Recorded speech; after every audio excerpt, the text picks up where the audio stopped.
Assalamualaikum warahmatullahi wabarakatuh. Innal hamdalillah nahmaduhu wa nasta'inuhu wa nastaghfiruh wa na'udzu billahi min shururi anfusina wa min sayyiati a'malina. Man yahdihillahu fala mudilla lahu wa man yudlil fala hadiya lahu. Asyhadu an la ilaha illallah wahdahu la syarika lahu wa asyhadu anna Muhammadan abduhu wa rasuluh. Ya ayyuhalladzina amanu taqullaha haqqa tuqatih wa la tamutunna illa wa antum muslimun. Ya ayyuhan nas ittaqu rabbakum alladzi khalaqakum min nafsin wahidah wa khalaqa minha zawjaha wa bassa minhuma rijalan katsiran wa nisaa'a wattaqullaha alladzi tasaaluna bihi wal arham innallaha kana 'alaykum raqiba. Ya ayyuhalladzina amanu taqullaha wa qulu qawlan sadida يصلح لكم أعمالكم ويغفر لكم ذنوبكم ومن يطع الله ورسوله فقد فاز فوزا عظيما. وبعد فإن أصدق الحديث كتاب الله وأحسن الهدي هدي محمد صلى الله عليه وسلم وشر الأمور محدثاتها فإن كل محدثة بدعة وكل بدعة ضلالة وكل ضلالة في النار. Ikhwan fillah, alhamdulillah pada malam hari ini kita diberikan kenikmatan oleh Allah Subhanahu wa taala berkumpul di majelis ilmu, majelis yang insyaallah diberkahi oleh Allah Subhanahu wa taala, majelis yang insyaallah dengan sebabnya kita akan mendapatkan taufik dari Allah Subhanahu wa taala, majelis yang di dalamnya kita akan membicarakan tentang nasihat-nasihat dari Allah dan Rasul-Nya, yang majelis yang di dalamnya ada ketenangan sebagaimana yang disebutkan oleh Rasulullah SAW, man istama qaum fi baitin min buyutillah yatadarasunahu fi kitabillah yatluna kitaballah wa yatadarasunahu illa nazalat alaihimus sakinah wa ghasyiyatuhumur rahmah wa khaffatilhumul malaikah wa zakarahumullahu fima indah. Suatu majelis yang kata Rasulullah SAW tidak berkumpul dari satu rumah, dari rumah Allah, satu kaum yang di dalamnya mereka membaca kitabullah, mereka saling mempelajarinya, kecuali akan turun kepada mereka sakinah, ketenangan, rahmat meliputi mereka, malaikat akan mengelilingi mereka, dan Allah SWT akan menyebut mereka di sisi para malaikatnya. Ikhwan fillah rahimahumullah, pada malam hari ini kita lanjutkan kajian kita, mungkin akhir dari pembahasan membahas tentang keimanan kita kepada malaikat-malaikat Allah Subhanahu wa taala, yang mana di antara tujuan kita mempelajari persoalan ini atau ilmu ini atau keimanan kepada malaikat, diantaranya untuk mengukuhkan keimanan kita kepada pencipta para malaikat itu Allah Subhanahu wa taala. Pada pertemuan yang lalu kita telah masuk atau menjelaskan pada pembahasan bagaimana hubungan malaikat dengan anak Adam, baik hubungannya dengan orang mukmin maupun hubungannya dengan orang kafir. Pada pembahasan terakhir ini kita akan membahas tentang hubungan malaikat dengan makhluk-makhluk yang lain selain manusia, dan bagaimana hukum atau yang paling afdol antara malaikat dan manusia yang saleh. Mana yang paling afdol antara malaikat dan manusia yang saleh? Disebutkan bahwasanya di antara malaikat hubungannya bukan hanya kepada manusia saja, tetapi Allah SWT menciptakan malaikat dengan izinnya Allah SWT. Malaikat mengatur alam yang lain selain daripada hubungannya dengan manusia. Di antaranya ada malaikat yang bertugas untuk hamalatul ars, memikul arsnya Allah Subhanahu wa taala, yang mana ars ini adalah a'zamu al-makhluqat. Ars ini adalah makhluk yang paling besar. Jadi makhluk yang paling besar yang Allah ciptakan, bumi dan langit, di bumi dan langit adalah arsnya Allah Subhanahu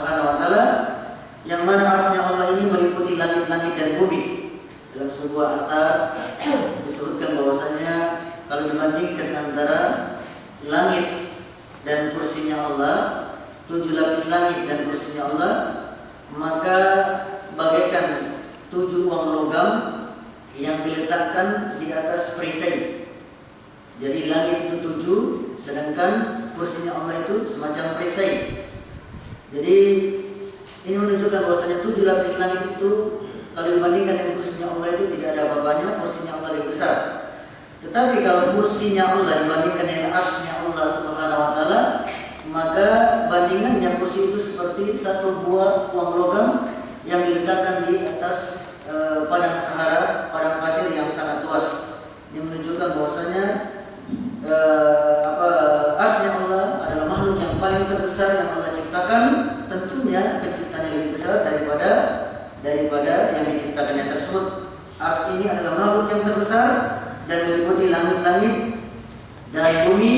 Kemudian Ar-Rahman atau Allah bersemayam di atas arsy-Nya Allah Subhanahu wa taala, dan bagi arsy ini ada pemikulnya, yaitu dari kalangan malaikat, sebagaimana yang disebutkan oleh Allah Subhanahu wa taala dalam Al-Qur'an, wa yahmalu arsy rabbika fawqahum yawma idzin samaniya, dan arsy Tuhanmu dipikul yang di atasnya oleh malaikat-malaikat hari itu samanya dengan 8 malaikat yang Allah Subhanahu wa taala. Jadi di antara malaikat Allah ada yang bertugas ya bukan hanya untuk mengurus manusia. Ada juga yang bertugas untuk mengurus keadaan alam, termasuk ada yang bertugas untuk memikul arsy-Nya Allah Subhanahu wa taala. Jadi kita bayangkan bahwasanya kita bisa bayangkan bahwasanya arsy-Nya Allah itu adalah makhluk yang paling besar, dipikul oleh 8 malaikat. Bagaimana besarnya malaikat tersebut? Disebutkan dalam hadis yang lain, usinali al-malaikati, disini bagiku untuk zikrul malaikati min malaikatillah hamalatul arsy. Kata Rasulullah SAW, diizinkan bagiku untuk mengabarkan kepada kalian tentang bagaimana keadaan salah seorang dari malaikat pemikul arsy, yang disebutkan tentang besarnya malaikat pemikul arsy tersebut. Jarak antara sahmatu udhihi, telinganya atau daun telinganya dengan pundaknya sejarak 70 tahun perjalanan. Ini menunjukkan bahwasanya besarnya malaikat pemikul arsy tersebut. Kemudian yang kedua, malaikat juga ada yang mengurus gunung. Ada yang mengurus gunung atau sebagai penjaga gunung. Walil jibali malaikatun, bagi setiap gunung ada malaikat yang menjaganya. Wa qad arsalallahu al-malakal jibal ila abdihi wa rasulihi Muhammad sallallahu alaihi wasallam yasta'muruhu fi ihlaki ahli Makkah. Fi ihlaki ahli Makkah. Sungguh Allah telah mengutus malaikat gunung, ya, malaikat gunung kepada hamba dan Rasulnya Muhammad SAW untuk agar Rasulullah dia meminta untuk diperintahkan oleh Rasulullah SAW untuk membinasakan penduduk Mekah. Fi Sahih Bukhari wa Muslimin an Aisyah annaha qalat li Nabi SAW. Dalam Sahih Bukhari dan Muslim sesungguhnya disebutkan dari Aisyah, Aisyah berkata bahwasanya dia berkata kepada Nabi sallallahu alaihi wasallam, "Ya Rasulullah, hal ata alaika yauman kana asaddu min yaumi Uhud." Ya Rasulullah, kata Aisyah, adakah bagimu yang lebih keras, yang engkau hadapi dari hari ketika perang Uhud? Ya, kita tahu perang Uhud Rasulullah SAW terdesak di gunung sampai Rasulullah SAW terluka. Ketika itu didesak oleh orang-orang kafir pada perang Uhud. Maka kata Aisyah kepada Rasulullah SAW, adakah sesuatu hari yang kau dapatkan lebih berat daripada peristiwa di perang Uhud? Maka kata Rasulullah SAW, maka itu min komiki wa kana sabdu ma laqaitu minkum yawmal aqabah. It's aratu nafsi ala ibnu Abdil Jalali bin Abdil Jalal falam yujibni ila ma aratu. Disebutkan oleh Rasulullah SAW, sungguh saya menemukan suatu keadaan dari kaummu yang lebih keras dari perang Uhud, yaitu tak kala Rasulullah SAW berdakwah di Mekah atau di sekitar Taif, menawarkan kepada Islam,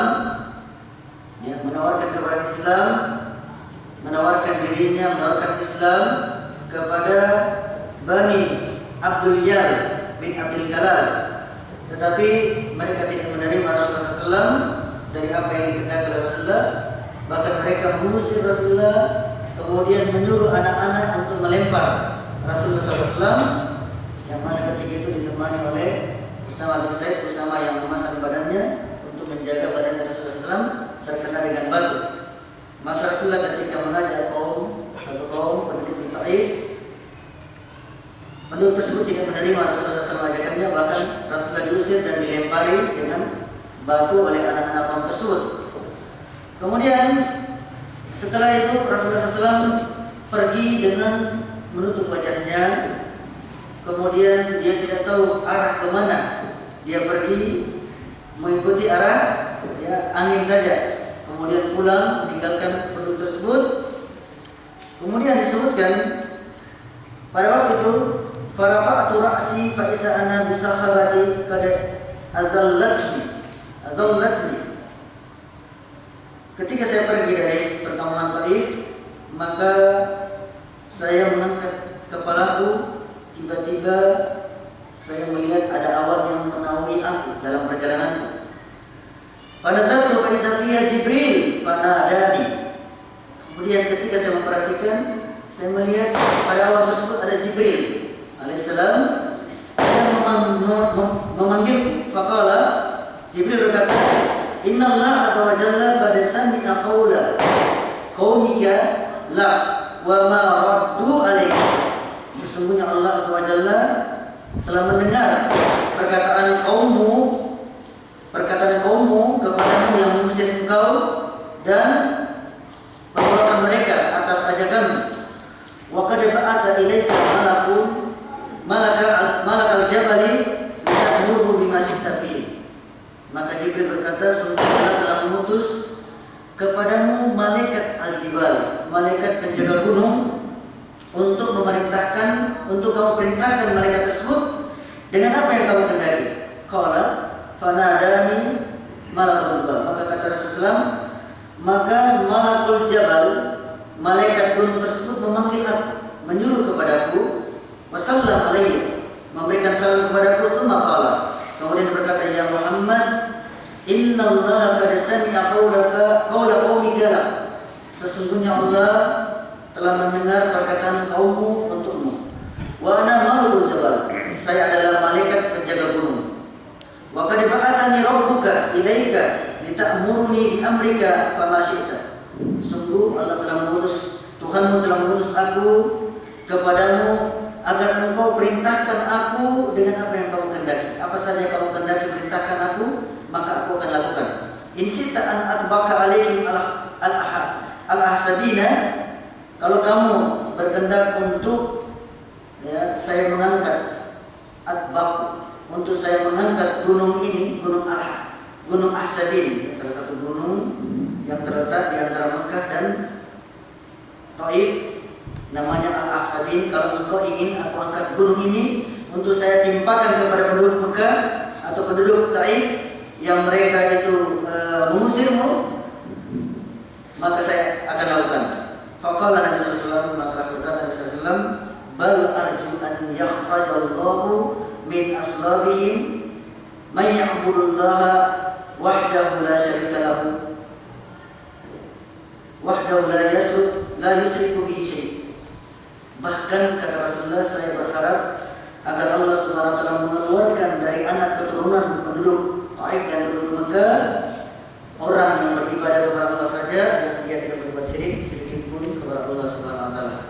Ini di antara gambaran bahwasanya Rasulullah SAW adalah manusia yang memiliki sifat pemurah, pemaaf, samaha, halim, suka memaafkan orang, bahkan dalam keadaan didolimi, bahkan dalam keadaan bisa ditawarkan oleh Allah Subhanahu wa taala melalui malaikatnya, ditawarkan apa saja yang kau inginkan untuk kaummu maka akan terlaksana. Tetapi Rasulullah SAW tidak berharap demikian ini. Rasulullah SAW mengharap agar Allah Subhanahu wa taala memberikan hidayah kepada kaumnya agar mereka termasuk orang-orang yang beribadah kepada Allah saja dan tidak berbuat syirik kepada Allah Subhanahu wa taala. Yang menjadi syawahid dari pelajaran dari pembahasan ini bahwasanya ternyata malaikat itu, gunung itu ada penjaganya. Gunung ada penjaganya, itu dari kalangan malaikat yang diperintahkan oleh Allah SWT menjaga gunung tersebut, ya, menjaga gunung tersebut. Kemudian yang berikutnya, al-muwakkaluna bil qatri wan nabati wal artab.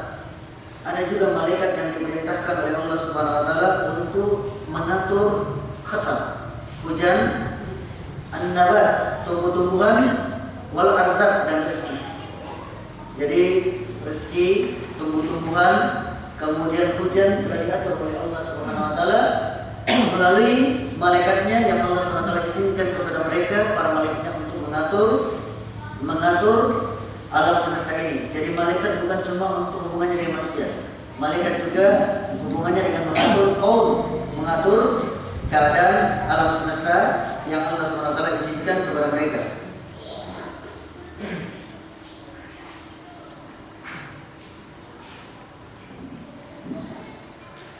Wa minal malaikati ma huwa muwakkalu bis-sahabi. Di antara malaikat ada yang bertugas untuk mengatur awan. Fa fi Sunan Tirmizi an Ibnu Abbas anna Rasulullah sallallahu alaihi wasallam qala. Dalam Sunan Tirmizi dari Ibnu Abbas bahwasanya Rasulullah SAW pernah bersabda, ar-ra'du malakun min malaikati. Ar-ra'du malakun minal malaikati. Kalau bis-sahabi ma'ahu makhariki minan nar yasuqu biha sahaba haitsu insyaallah. Disebutkan di sini bahwasanya ar-ra'du itu petir atau guntur. Petir atau guntur ini termasuk malakun minal malaikat, salah satu malaikat dari malaikat-malaikat Allah. Sebagian ulama mengatakan ar-ra'du ini adalah suara malaikat. Suara malaikat dari malaikat-malaikat Allah, atau ar-ra'du ini disebutkan malakun min malaikat. Ra'du itu guntur atau petir adalah salah satu suara atau malaikat dari malaikat-malaikat Allah yang diwakilkan atau ditugaskan untuk mengatur awan. Bersama dengan malaikat tersebut, ar-ra'du tersebut, ada makhariki minan nar. Ada semacam lubang-lubang yang menembus, lubang-lubang api yang menembus kepada awan, yang dengannya lubang tersebut menjadikan awan itu ya menurunkan hujan haitsu sya'allah, sebagaimana yang Allah Subhanahu wa taala kehendaki. Jadi petir atau malaikat, kalau al-barqu itu kilat, kalau ar-ra'du itu petir atau guntur. Ar-ra'du ini disebutkan di sini dalam Sunan Tirmizi termasuk malaikat atau salah satu suara dari malaikat-malaikat Allah Subhanahu wa taala yang mengatur awan, yang dia memiliki makharij, tebusan-tebusan atau lubang-lubang yang menembus awan, yang mengatur awan dengan izin Allah Subhanahu wa taala supaya menurunkan hujan dengan apa-apa yang Allah Subhanahu wa taala kehendaki, di mana tempat atau letaknya turunnya hujan tersebut.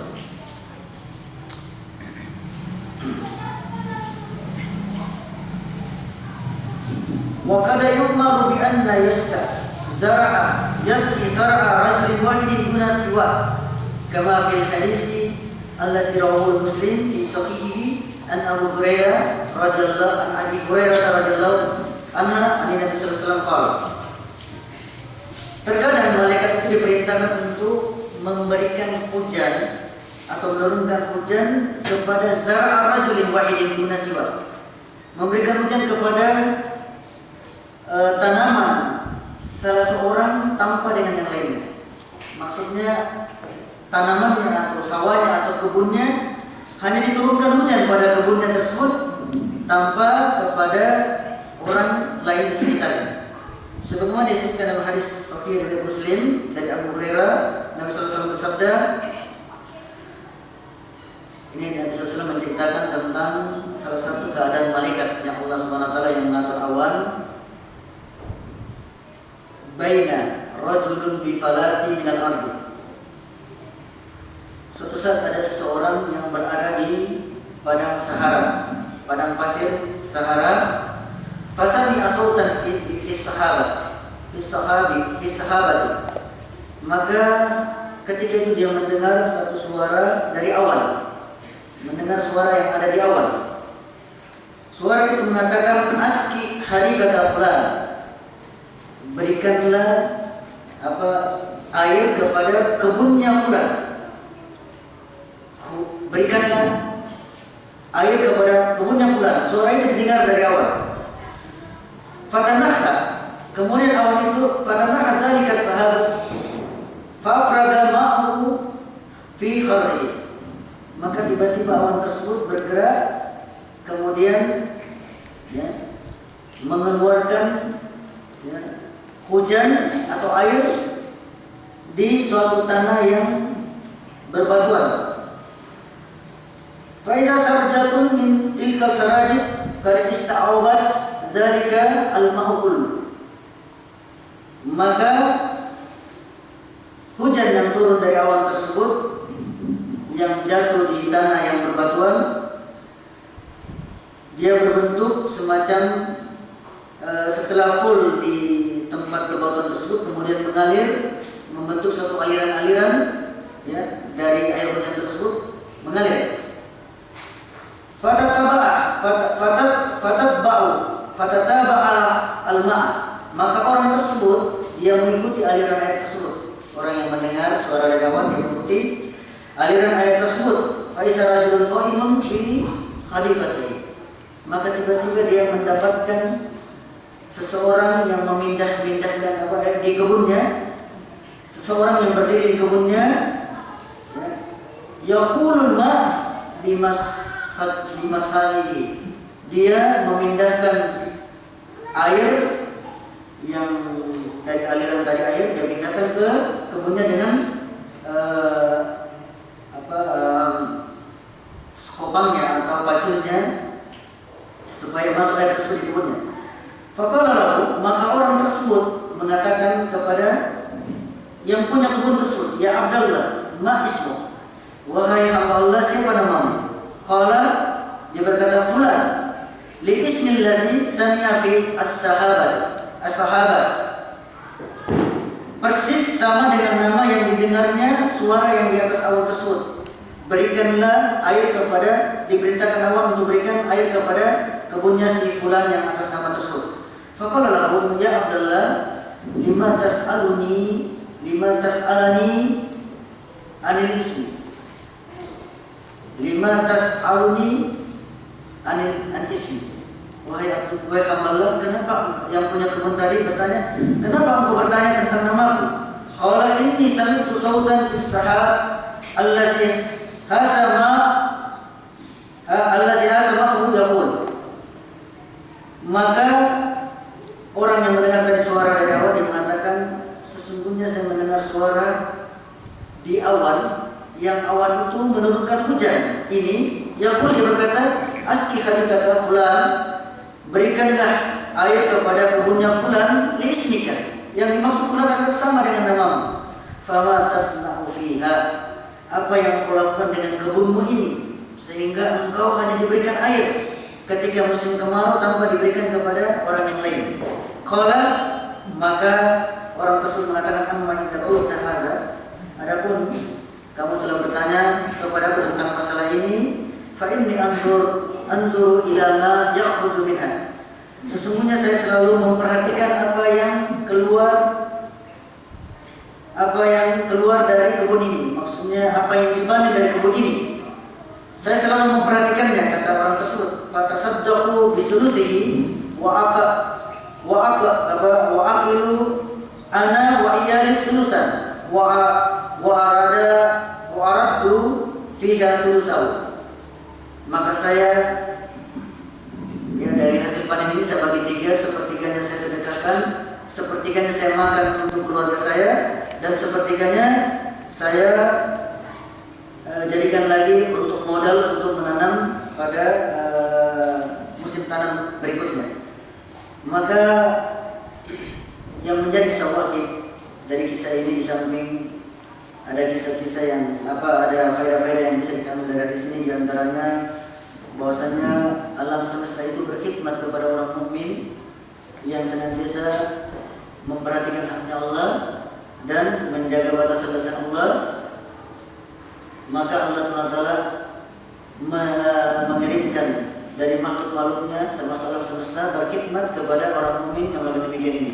Yang kedua, bahwasanya keberkahan dari orang yang bersedekah kepada Allah SWT, Allah akan memberikan keberkahan dari hartanya, yang mana orang tersebut senantiasa bersedekah dari hartanya sehingga dia diberikan balasan dari Allah SWT di dunia, kemudian di akhirat kelak juga nanti akan dibalas.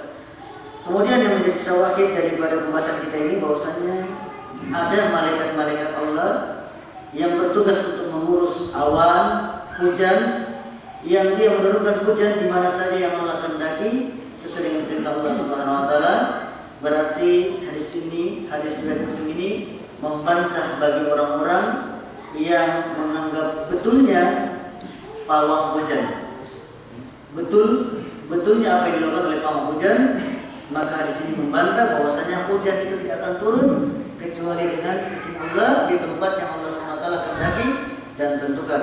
Adapun kalau seandainya terjadi memang musim hujan, kemudian ada pawang hujan, kemudian hujan tidak turun di tempat tersebut, maka itu adalah kebetulan sebagai ujian bagi kita, apa kita mau percaya kepada dukun ini atau kita percaya kepada hadis Rasulullah SAW yang mana hujan itu ditentukan oleh Allah SWT, di mana yang Allah kehendaki maka di situ akan turun hujan. Kemudian ini juga diperkuat dengan banyak ayat dalam Al-Quran, di antaranya disebutkan bahwasanya Allah mengatakan fal mudabbirati amra. Maka ada malaikat-malaikat yang mengatur perkara-perkara atau keadaan alam semesta ini dengan perintah Allah Subhanahu wa taala. Ya. Demikian juga disebutkan dalam ayat yang lain fal muqassimati amra. Ada malaikat-malaikat yang bertugas untuk membagi-bagi rezeki dari Allah Subhanahu wa taala. Wal mursalati urfa fal asifati asfa wan nasyirati nasra fal fariqati farqa fal muqiyati dzikra. Ini adalah Allah bersumpah dengan malaikat-malaikat yang wal mursalati urfa, malaikat-malaikat yang diutus untuk memberikan kebaikan-kebaikan ma'ruf al-urf. Ada malaikat yang diutus untuk fal asifati asfa, malaikat yang terbang atau berlari atau terbang dengan kecepatan yang sangat kencang. Wan nasyirati nasra, ada malaikat yang bertugas untuk membagi-bagi rahmat Allah Subhanahu wa taala. Fal fariqati farqa, ada malaikat-malaikat yang bertugas untuk membedakan mana yang hak dan mana yang batil. Fal mulkiyati dzikra, ada malaikat-malaikat yang bertugas untuk menyampaikan zikr, wahyu kepada manusia-manusia di kalangan para nabi dan rasul yang dikehendaki oleh Allah Subhanahu wa taala. Yang jelas bahwasanya Allah Subhanahu wa taala memiliki malaikat-malaikat yang bukan hanya bertugas untuk mengatur tentang keadaan manusia, tetapi juga malaikat-malaikat ditugaskan oleh Allah Subhanahu wa taala mengatur atau menjaga alam semesta ini dengan perintah Allah Subhanahu wa taala. Ada malaikat penjaga awan, malaikat penjaga gunung, ada nanti malaikat-malaikat penjaga langit, dan ada juga malaikat-malaikat yang ditugaskan untuk menjaga alam semesta ini sebagaimana yang dikehendaki oleh Allah Subhanahu wa taala. Kemudian yang terakhir, pembahasan terakhir di kita di dalam masalah keimanan kita kepada mereka, pembahasan yang berhubungan dengan afdoliyah. Siapa yang paling afdol antara malaikat dan manusia? Siapa yang paling afdol antara malaikat dan manusia? Kita sepakat, atau para ulama Ahlussunnah sepakat bahwasanya kalau antara manusia yang fajir atau manusia yang kafir, tentu malaikat lebih afdol daripada manusia yang kafir atau yang fasik. Tetapi yang menjadi permasalahan, siapa yang paling afdol antara manusia yang soleh, para wali Allah dan para nabi, para rasul? Siapa yang lebih afdol antara malaikat dan para nabi dan rasul? Sebenarnya permasalahan ini timbul disebabkan karena ada orang-orang ahli kalam dari kalangan Mu'tazilah yang membahas atau mempersoalkan masalah ini. Karena di kalangan salaf mereka jarang membahas masalah ini, keafdolian, mana yang lebih afdol, karena tidak memberikan satu faedah atau tidak memberikan, ketika orang-orang salaf itu tidak membahas tentang masalah tersebut, berarti tidak memberikan faedah yang berguna bagi keimanan kita. Tetapi karena sudah masuk bercampur ahli kalam, Mu'tazilah, mereka selalu membahas masalah-masalah demikian ini, maka para ulama terpaksa berbicara tentang masalah-masalah ini juga untuk menentukan atau menentukan mana yang lebih afdol antara nabi, rasul atau malaikat dari malaikat-malaikat Allah Subhanahu wa taala. Disebutkan di sini bahwasanya Ibnu Katsir dalam kitab Al-Bidayah wa Nihayah menyebutkan bahwasanya kad ikhtalafa an-nasu fi tafdil malaikati 'ala al-basri 'ala al-aqwal. Sungguh manusia telah berselisih tentang mana yang lebih afdal antara malaikat dan manusia dengan berbagai macam atau beberapa pendapat. Kemudian disebutkan kalam suatu perkataan yang dinukilkan dari Al-Hafiz Ibnu Atsakir dalam tauhidnya ketika dia menjelaskan tentang turjumah atau manaqib Umayyah bin Amr bin Sa'id bin Al-As. Suatu saat dia pernah annahu khadara majalisan li Umar bin Abdul Aziz wa indahu jamaah. Dia pernah menghadiri satu majelisnya Umar bin Abdul Aziz. Umar bin Abdul Aziz ini adalah seorang khalifah, juga sebagai seorang ulama. Dia pernah membuka majelis yang dihadiri oleh jamaah kaum muslimin. Maka Umar di antara perkataannya, ma ahadun akram 'ala Allahi min karimin bani Adam. Kata beliau, tidak ada seseorang yang lebih mulia di sisi Allah SWT dari anak Adam. Jadi semua ciptaan Allah SWT, kata beliau, yang paling mulia adalah anak Adam.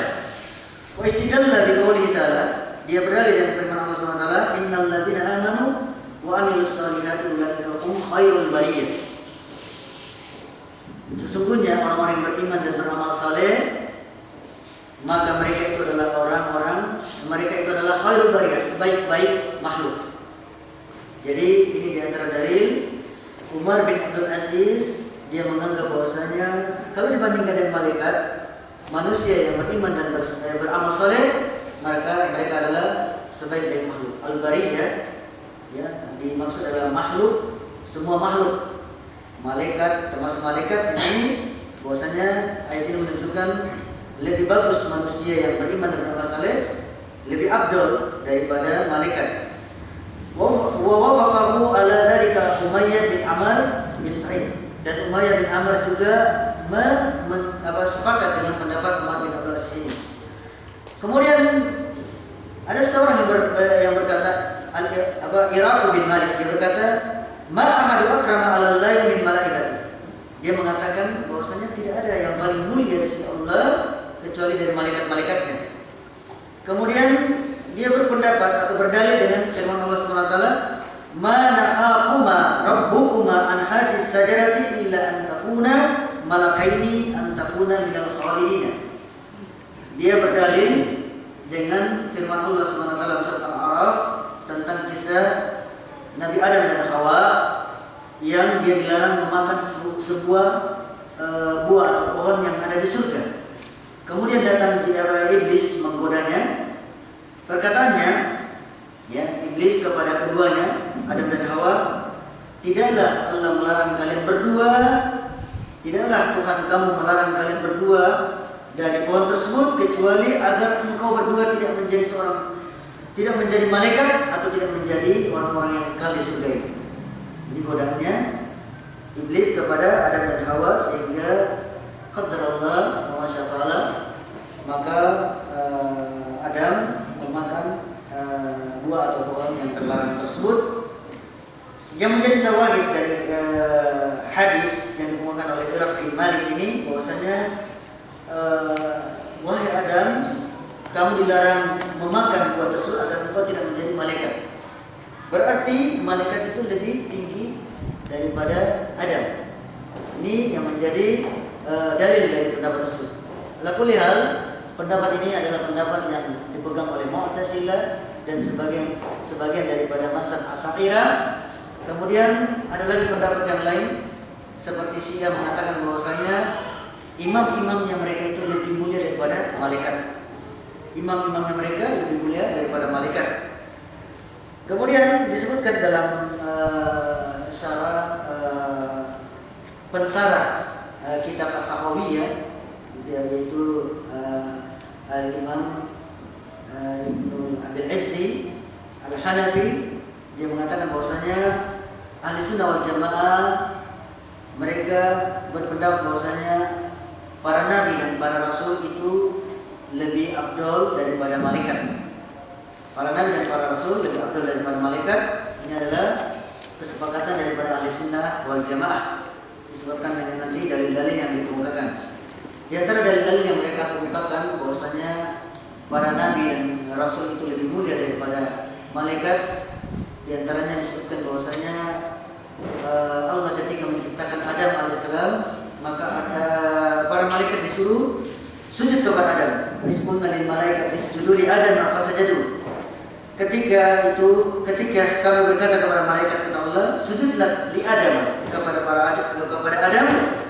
Fasajadu, maka mereka sujud semua kecuali iblis.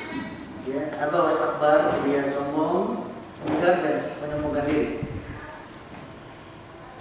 Disebutkan di sini bahwasanya sujud kepada Adam itu sebagai kemuliaan atau penghormatan kepada Adam alaihissalam.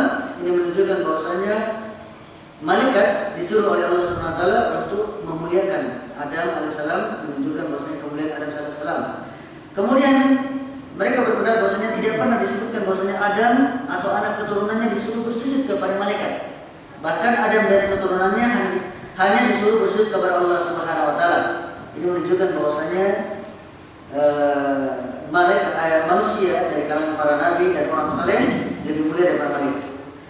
Kemudian juga disebutkan di antara alasannya bahwasanya sesungguhnya Allah Taala menciptakan Adam biyadihi dengan tangannya sendiri.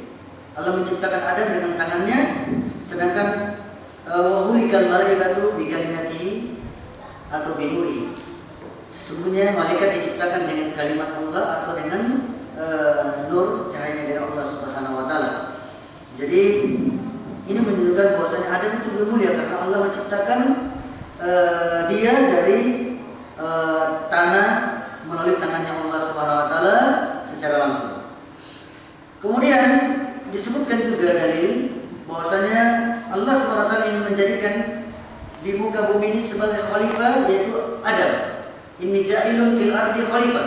Sesungguhnya saya ingin menjadikan di muka bumi ini Adam atau anak manusia sebagai khalifah. Khalifah ya yufaddilu ala man laysa khalifah. Yang dimaksudnya khalifah atau kepemimpinan berarti dia lebih afdal daripada orang yang bukan sebagai khalifah. Maka ini juga menunjukkan bahwasanya dalil bahwasanya manusia lebih afdal daripada malaikat. Dalil berikutnya bahwasanya ditunjukkan tentang keafdalan malaikat. Sesungguhnya anna ta'atal basari asyaqqu wal asyaqqu afdal. Ketaatan anak manusia atau anak Adam atau anak manusia itu lebih berat dibandingkan daripada ketaatan malaikat. Kenapa? Fa innal basara majbuluna ala sahwati wal hirsi wal ghadabi wal hawa wa hiya mafqudatun fil malak.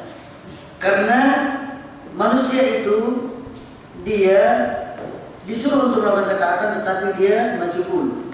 Dia diberikan syahwat, diberikan hajs, ketamakan, sifat tamak, diberikan al-ghadab, sifat marah, wal hawa, dan hawa nafsu. Wahya mafqudatun, dan ini perkara-perkara ini adalah mafqudah, tidak diberikan kepada malaikat.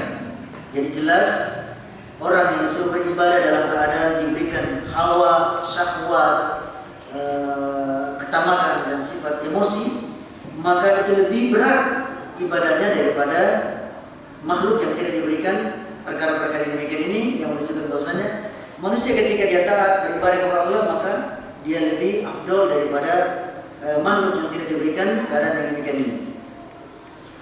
Dalil yang menunjukkan juga keutamaan manusia di kalangan malaikat, dalil di mana mubahatullahi bihimul malaikat. Allah SWT membanggakan manusia atau anak Adam kepada para malaikat. Di antaranya disebutkan oleh Abu Hurairah dalam sanad yang hasan dari Ibnu Hibban dalam sahihnya, dan Imam Hakim dan Baihaqi dalam sunannya. Rasulullah SAW bersabda, "Innallaha yubahi bi ahli arafatin, bi ahli arafati ahli sama, ahli sama." Sesungguhnya Allah berbangga dengan manusia yang pergi haji berkumpul di Arafah kepada malaikat yang ada di langit. Fayaqulu lakum, maka Allah berkata kepada para malaikatnya yang ada di langit, "Unzuru ila ibadi haula'i ja'uni sa'san gabaran." Lihatlah kepada hamba-hambaku yang mereka datang kepadaku berkumpul di Arafah dalam keadaan sa'san gabaran, mereka kusut rambutnya dan gabaran, berdebu, datang dalam keadaan kusut rambut dan berdebu.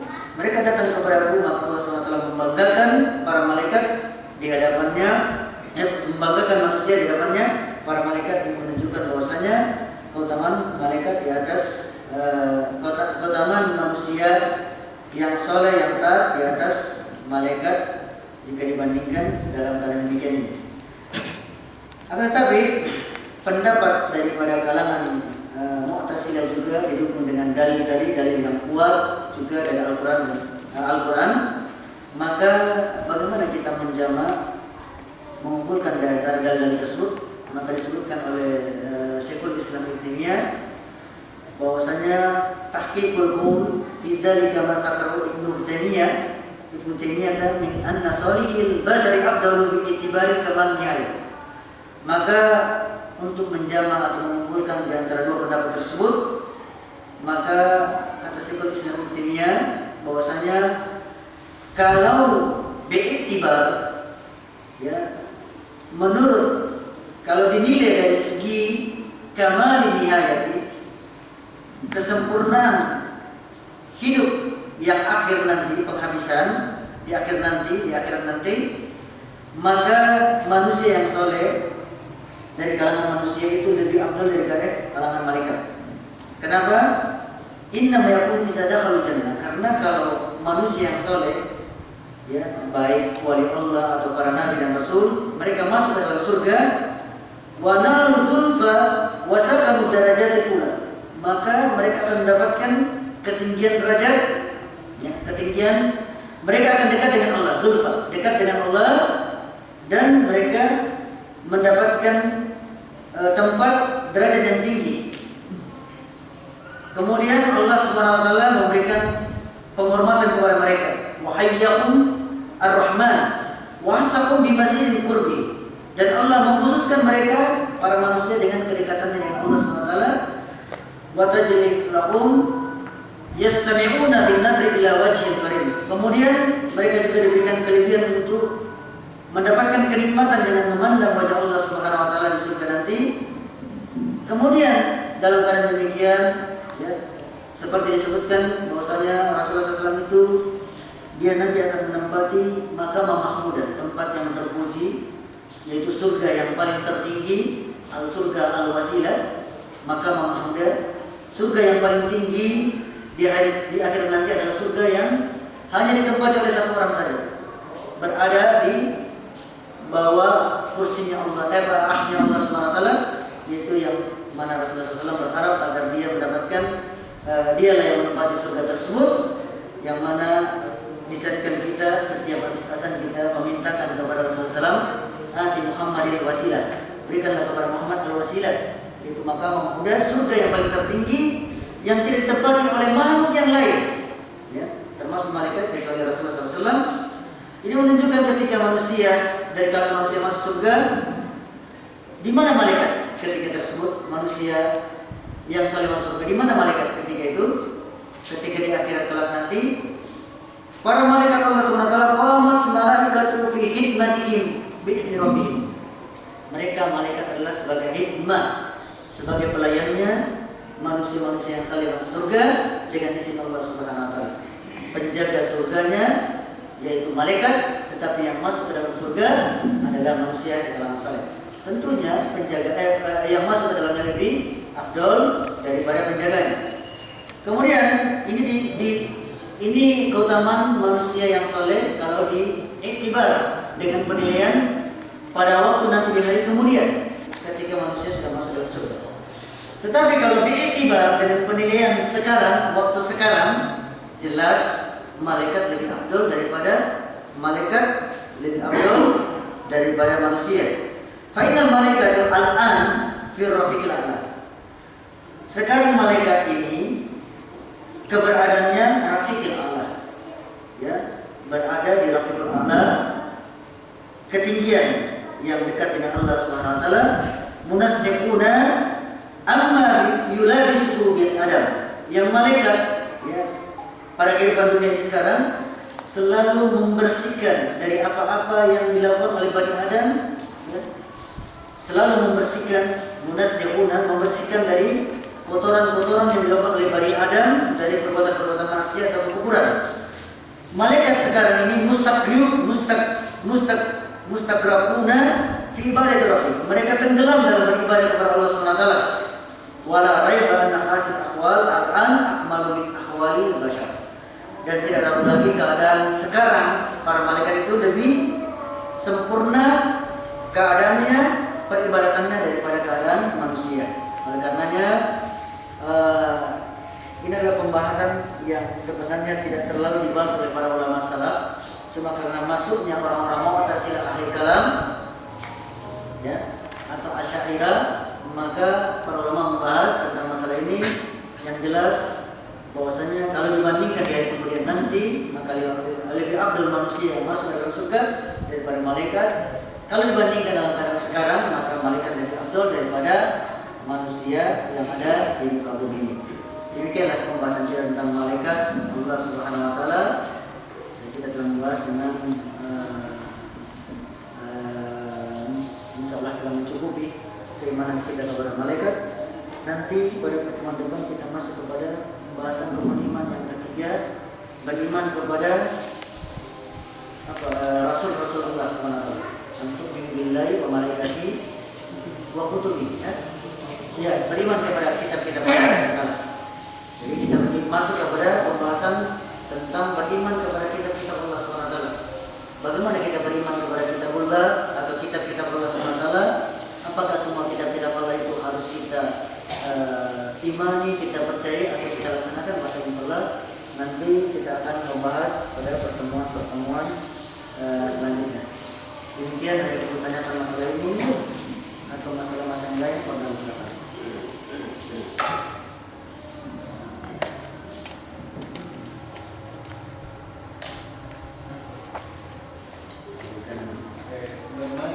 Yang namanya Bani Adam, ketika mereka berpindah dari alam dunia ke alam akhirat, mereka melewati pintu kematian. Iya. Bagaimana yang malaikat? Manusia ketika berpindah dari alam dunia ke dalam akhirat, alam kubur, maka melalui kematian. Kalau malaikat, apakah dia juga mengalami kematian atau tidak? Disebutkan kemarin bahwasanya malaikat juga mengalami kematian. Ya. Ketika wanufiya fisuri, fasa'ika man fis samawati wal ardi illa masyaallah. Ketika ditiup trompet oleh ditiup sangkakala oleh malaikat Israfil, maka wafatlah semua makhluk yang ada di langit dan di bumi. Mantis sama wal-ard. Jadi semua makhluk yang ada di langit itu malaikat, dan di bumi illa masyaallah. Jadi malaikat itu mengalami kematian juga sebagaimana manusia. Hanya saja kita tidak tahu apakah sebelum terjadi hari kiamat apakah malaikat mengalami kematian seperti manusia. Ada yang mati kemarin, ada yang mati besok, ada yang mati sekarang. Apakah demikian malaikat? Maka tidak diketahui. Yang jelas malaikat juga nanti ketika ditiup sangkakala, maka dia nanti akan mengalami kematian juga, kecuali makhluk-makhluk yang dikehendaki oleh Allah SWT diberikan ketangguhan karena masih ada urusannya yang akan dilakukan. Jadi malaikat tidak seperti manusia. Manusia itu berpindah alam dari alam rahim ke alam dari alam ruh ke alam rahim, kemudian berpindah lagi ke alam kubur, alam barzah, kemudian berpindah lagi ke alam pada masyar nanti, kemudian berpindah lagi ke alam akhirat. Jadi perpindahan manusia demikian dari alam ke alam. Adapun malaikat tidak disebutkan atau tidak ada keterangan berpindah dari alam ini ke alam ini ke alam ini. Yang jelas nanti ketika hidupnya sangkakala maka sama-sama mengalami kematian. Silakan. Pengetahuan selama ini kita dapatkan di sekolah-sekolah bahwa hujan itu turun dengan proses atau siklus. Apakah tugasnya malaikat mengatur awan itu termasuk memperjalankan siklus hujan itu? Maksudnya dia dari air laut atau air apa ini ke bumi terus menguap dia jadi awan terus turun hujan. Sekarang teori itu kalau kita berpikir secara akal saja, bahwasanya hujan itu dari uapan air kemudian tersimpan di awan. Kalau kita berpikir secara akal saja,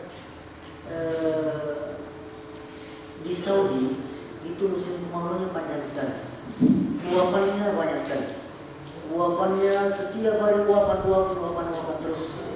Tetapi tidak hujan-hujan. Di Indonesia ketika musim hujan, hari ini hujan, bahkan biasanya tidak ada matahari, tidak ada uapan. Kemudian hujan terus, besok hujan lagi. Maka teori itu adalah teori yang secara akal terbantah.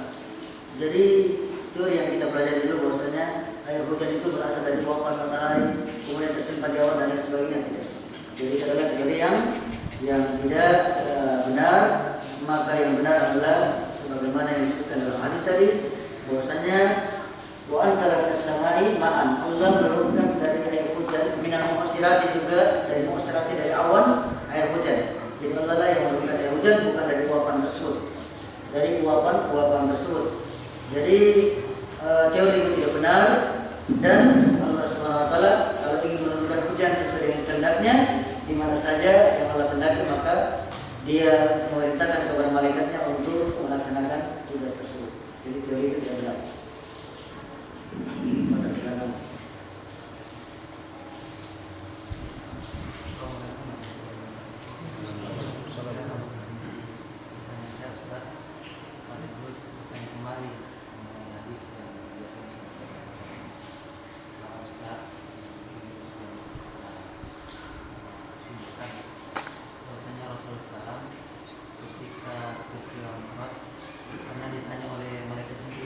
Peristiwa apa? Siapa yang lebih mulia, maka aku Anda Rasulullah. Maka Rasulullah menjawab bahwasanya saya yang lebih mulia daripada engkau. Karena beliau pastinya adalah seorang rasul, kemudian jelas beliau adalah orang yang soleh, walaupun diberikan tapi tetap taat kepada Rasulullah. Kemudian berhubungan dengan pembahasan tadi, bahwasanya ada satu yang menyatakan iblis mengatakan kepada Adam untuk memakan syajaratul khuld, buah yang terlarang, atau derajatnya sama dengan para malaikat yang dikatakan Allah Ta'ala. Jadi kalau menurut saya Ustaz, sudah jelas itu terbantah karena iblis tujuannya adalah untuk menjebak. Jadi bisa jadi dia berbohong kepada Adam alaihissalam. Sebenarnya derajat Adam alaihissalam sudah tinggi, jadi dia akan kembali dalam surga. Kalau tidak maka saja. Jadi saya ingin flashback dari Ustaz, apakah sudah betul pemahaman saya ini supaya saya lebih mantap tidak ada keraguan lagi begitu. Jadi saya juga tidak pernah atau belum pernah mendapatkan hadis yang pertama tadi disebutkan ketika Mi'raj Rasulullah ditanya oleh Jibril siapa yang paling mulia, saya atau Anda? Ya, saya belum mendapatkan atau belum membaca di sini.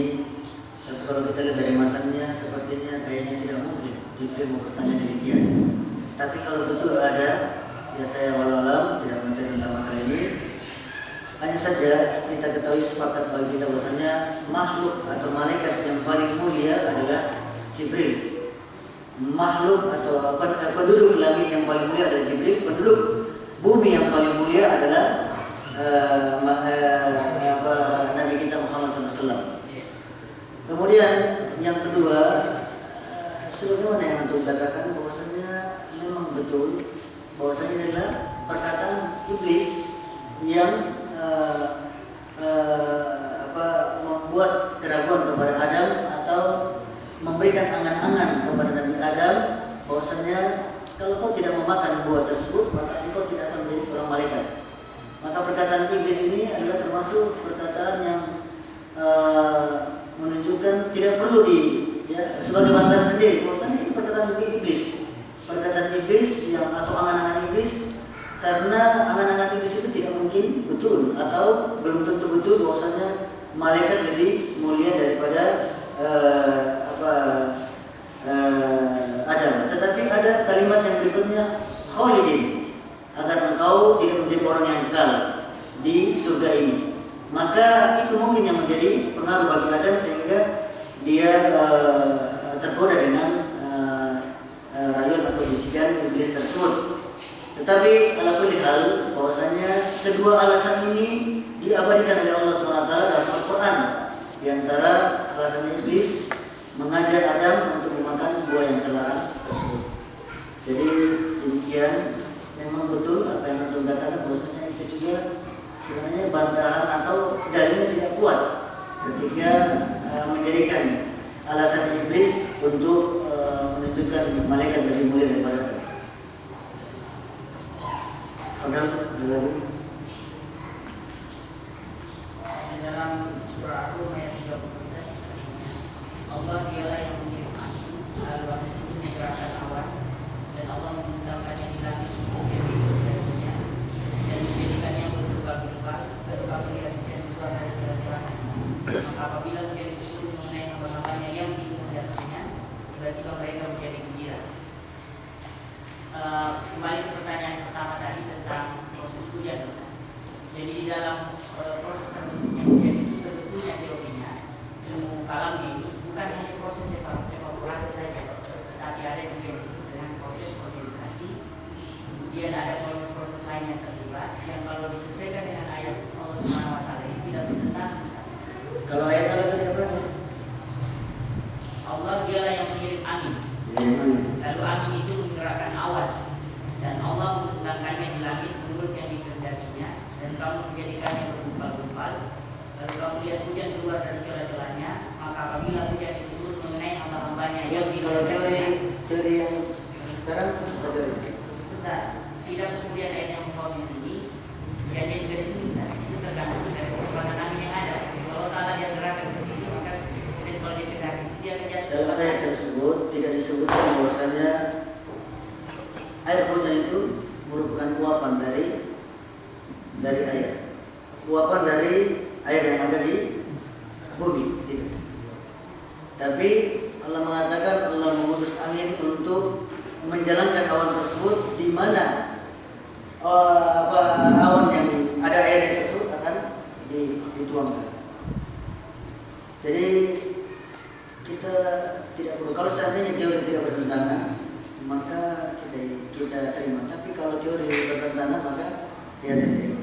Apalagi Allah Subhanahu Wa Taala kalau seandainya menurut teori tadi penguapan, maka ketika awan bergumpal dia bisa turun satu kali, tapi Allah tidak menurunkan demikian satu kali turun deras begitu. Allah menurunkannya dengan sedikit-sedikit. Kalau seandainya uapan sudah full dan tidak bisa tertampung, kemudian turun satu kali.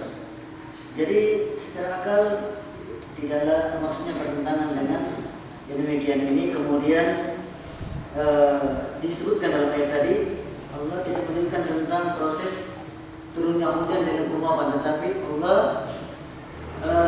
menyatakan bahwasanya turunnya hujan tersebut sesuai dengan perintah Allah kepada angin untuk mendorong awan kemana arah yang akan diturunkan hujan, yang hujan itu minas sama dari langit. Allah tidak mengatakan hujan itu minal ardi. Tidak, Allah mengatakan hujan itu minas sama dari langit. Ya. Dalam ayat yang lain minal mu'asirati ma'an saja dari al-mu'asirat, dari awan yang awan kemudian menurunkan hujan. Jadi demikian mungkin. Padahal Allah alam salah. Padahal silakan.